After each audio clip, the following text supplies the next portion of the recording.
Assalamu alaikum. Well, this is Ms. Zibunisa and this is our English lecture. In this lecture, this is 10th class English lecture. In this lecture, we shall study the translation and grammatical points of unit number 2, Chinese New Year. So, we are discussing about the myths and beliefs of Chinese about Chinese New Year. यानी कि नए साल के हवाले से जो Chinese की myths हैं, जो उनके बिलीव्स हैं, हम उनके बारे में स्टडी कर रहे हैं. सो फर्स्ट वन बिलीफ उनका जो है वो cleaning houses and new clothes, यानी कि वो नए साल से पहले घर साफ़ करते हैं, घरों की सफाई करते हैं और नए साल वाले दिन नए कपड़े पहनते हैं.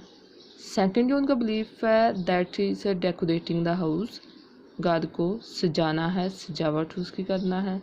यानी कि वो समझते हैं कि इस तरह करने से जो न्यू ईयर की गुड लक आ रही है या कमिंग ऑफ स्प्रिंग है वो उसको सेलिब्रेट किया जा रहा है, वेलकम किया जा रहा है. Third one belief is myth is New Year's Eve dinner. अब वो नए साल की जो फर्स्ट वन इवनिंग होती है, यानी कि पहले दिन जो न्यू ईयर डे पे इवनिंग आती है, उस दिन वो सारे इकट्ठे होते हैं, फैमिलीज आपस में गेट टुगेदर रखती हैं और वहाँ पे वो कोई 8-9 डिशेस पे मुश्तमिल एक खाना रखते हैं, खाने का एहतमाम करते हैं. So the fourth one myth that is we are going to discuss today that is giving good luck gifts, यानी कि अच्छी किस्मत के लिए तोहफ़े देना. So let's start. It is a traditional practice for adults.